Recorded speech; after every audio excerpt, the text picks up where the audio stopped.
अगर मैं आपसे पूछूं कि जापान दुनिया का सबसे बड़ा इन्वेस्टर किस देश को बनाना चाहता है, तो शायद आपका जवाब चाइना होगा। लेकिन आज पिक्चर बदल रही है। जापानीज कंपनी इंडिया में बिलियंस ऑफ डॉलर इन्वेस्ट कर रही है। बुलेट ट्रेन से लेके Suzuki, Toyota, Denso, Mitsubishi, Hitachi और इवन सेमीकंडक्टर के इन्वेस्टमेंट तक जापान धीरे धीरे इंडिया की ग्रोथ स्टोरी का सबसे बड़ा और इंपॉर्टेंट पार्टनर बन रहा है। लेकिन सवाल यह है कि इंडिया सिर्फ इन्वेस्टमेंट अट्रैक्ट करेगा या फिर जापान के साथ long term manufacturing hub India में बनेगा। इसी इकोनॉमिक पार्टनरशिप को आज हम डिटेल में समझेंगे। सबसे पहली चीज है, काफी सारे स्टूडेंट्स ने मुझसे रिक्वेस्ट किया था इन पीपीटीज के बारे में। तो ये सारी पीपीटीज मैंने ऐप पे अपलोड कर दी हैं, है ना। आप इकॉलेज की ऐप पे सारी पीपीटीज वहां से आपको मिल जाएंगी। रोज रात में 8 बजे मैं आपके लिए वीडियो लाता हूँ। पिछले 4 दिन से वीडियो नहीं ला पाया था क्योंकि गले में थोड़ी सी खराब हो रहा था, गला खराश हो रही थी और क्लास भी चल रही थी लगातार, Indian economic service, economics option और आरबीआई डीईपीआर की। तो उस वजह से थोड़ा सा मैंने अपने गले को रेस्ट दिया। पर आज से हम रेगुलर करेंगे, डेली 8 बजे। ठीक है, चलिए आज शुरू करते हैं। India Japan economic partnership is deepening. गहराई आ रही है इस पार्टनरशिप में। गहराई आने का क्या मतलब है?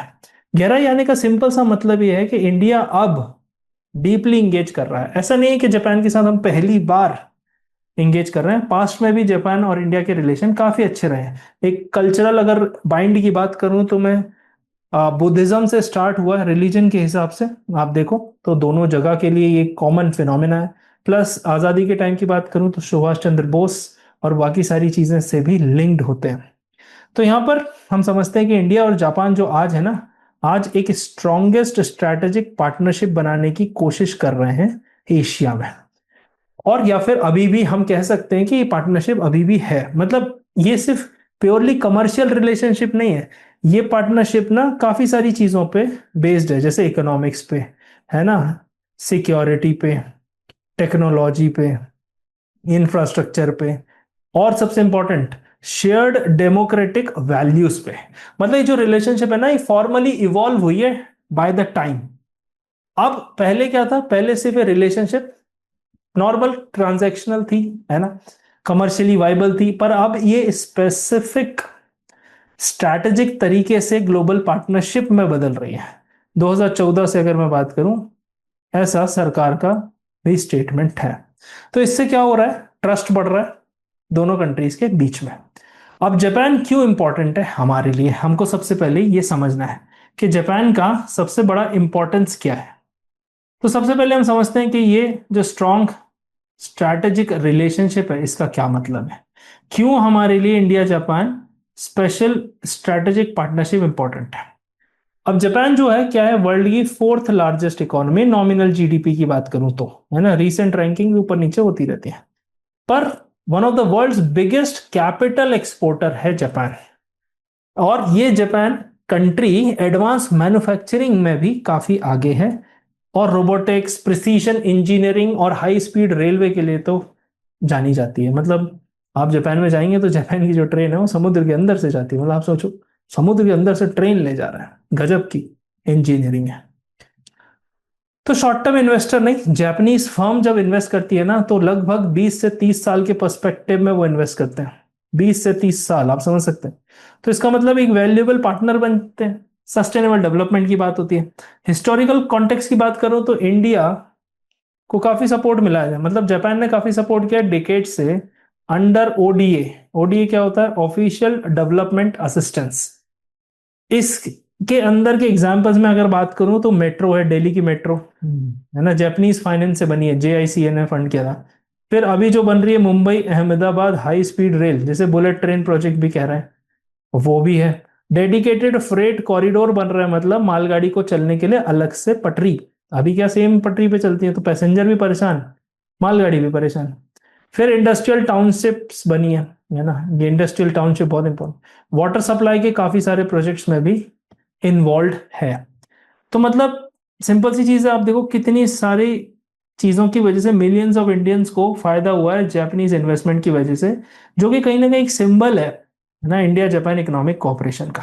अब इकोनॉमिक इनसाइट समझते हैं। जैसे कि स्पेक्युलेटिव कैपिटल कैसे आती है? वेस्ट से आती है स्टॉक मार्केट में और चली भी जाती है। पर जापानीज इन्वेस्टमेंट कहाँ आता है? फैक्ट्रीज में आता है, टेक्नोलॉजी ट्रांसफर में आता है, स्किल डेवलपमेंट में आता है ना, लॉन्ग टर्म इंफ्रास्ट्रक्चर में आता है। तो ये सारी चीजें बहुत इंपॉर्टेंट है। मतलब जो भी जापान अभी कर रहा है वो प्रोडक्टिव एसेट बनाता है।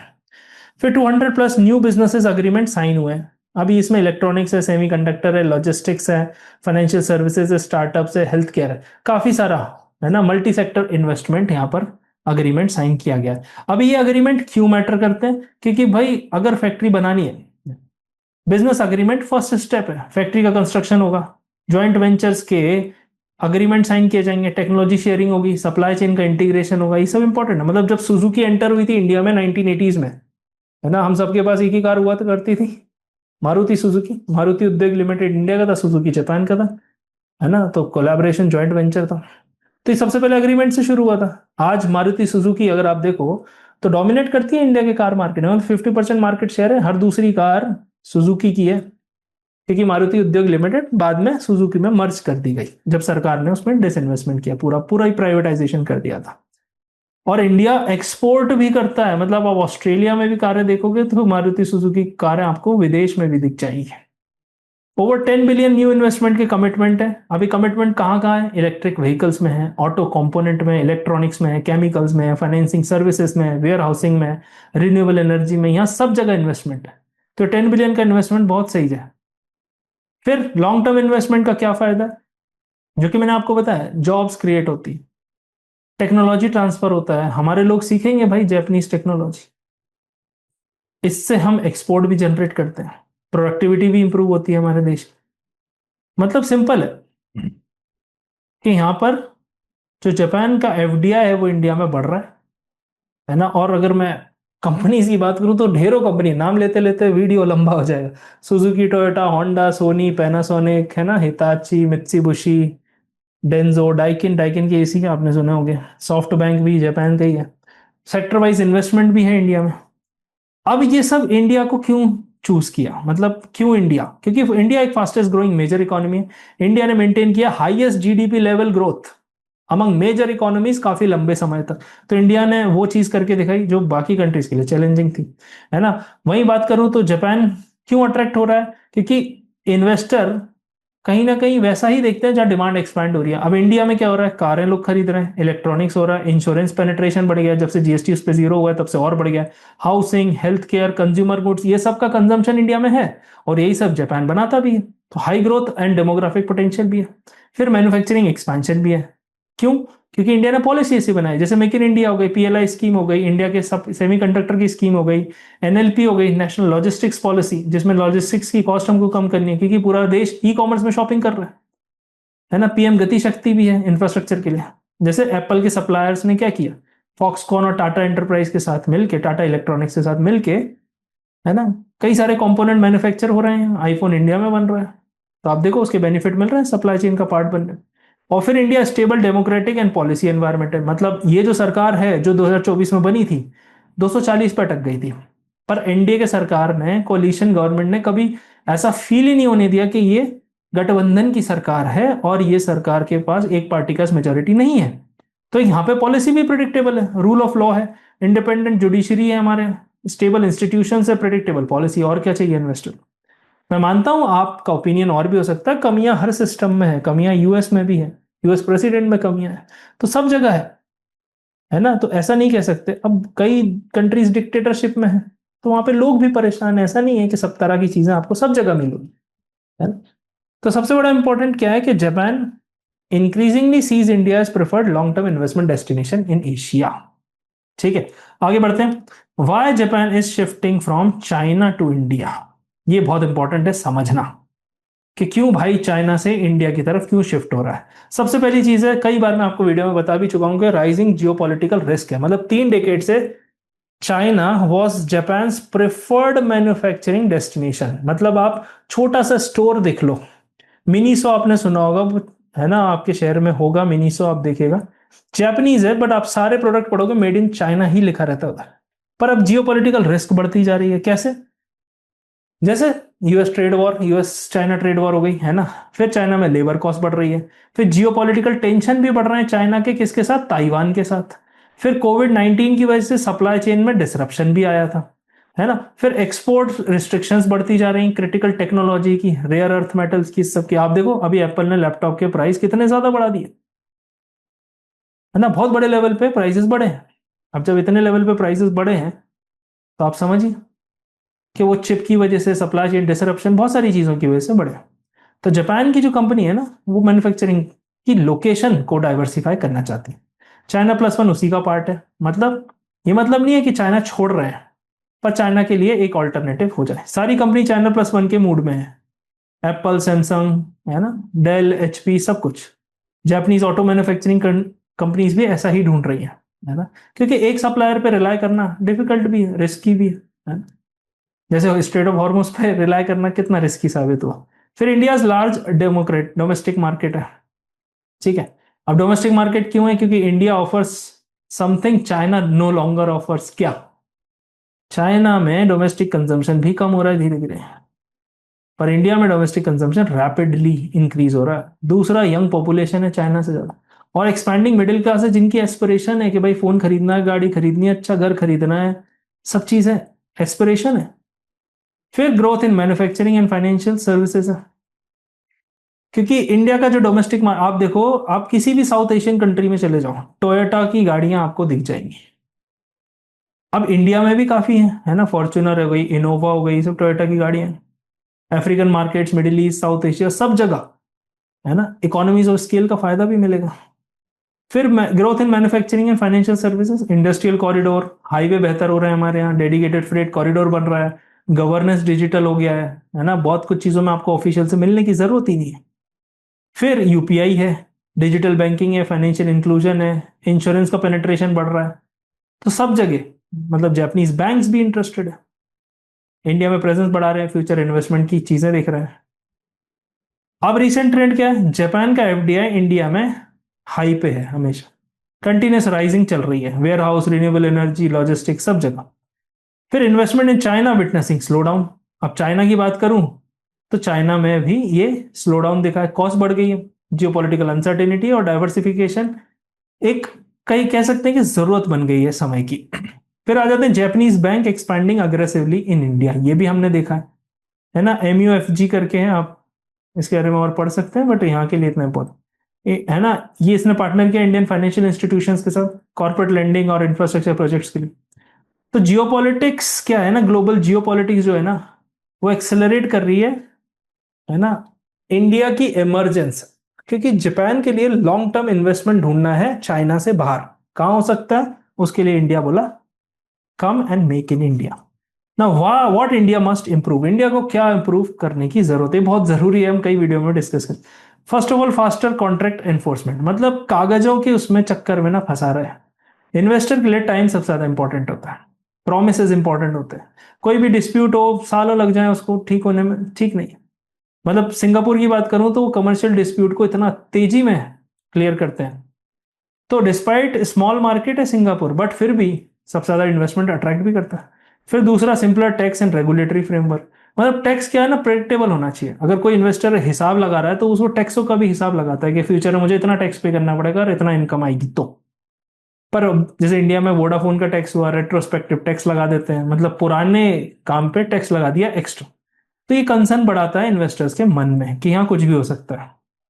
फिर बेटर इंफ्रास्ट्रक्चर एंड लॉजिस्टिक्स। अब पीएम गति शक्ति, डेडिकेटेड फ्रेट कॉरिडोर, भारत माला, सागर माला, ये सब से इंडिया का इंफ्रास्ट्रक्चर इंप्रूव हो रहा है, जिससे कि इन्वेस्टर्स को आसानी होगी एक जगह से दूसरी जगह चीजों को ले जाने में।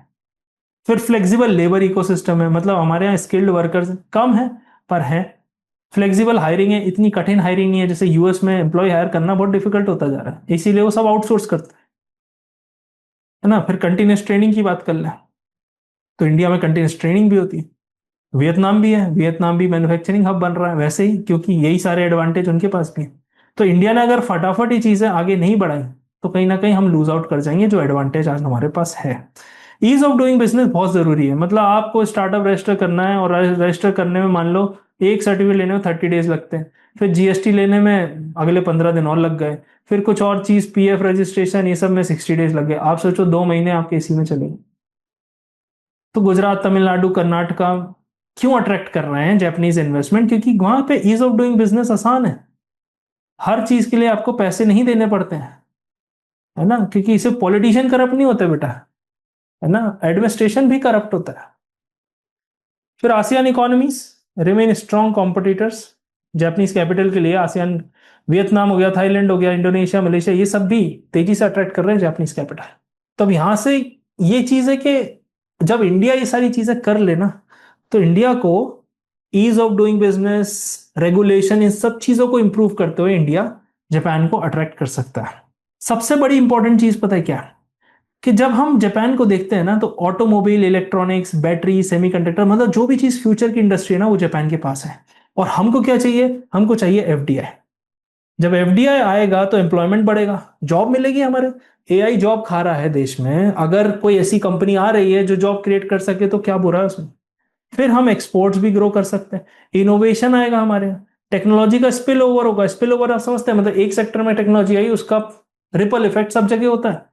मतलब टोयोटा का जो मैन्युफैक्चरिंग, एक एग्जांपल देता हूं, टोयोटा का जो मैन्युफैक्चरिंग इकोसिस्टम है ना, उसने कई सारी एमएसएमई को एज अ सप्लायर बना लिया। आप सोचो एमएसएमई की ग्रोथ हो गई। बैंगलोर के आसपास आप देखोगे दशकों से ये चीज हो रही है। ये एग्जांपल्स आपको नहीं मिलेंगे हर जगह, जापान ने करके दिखाया। तो जापान के पास एडवांस रोबोटिक्स भी है।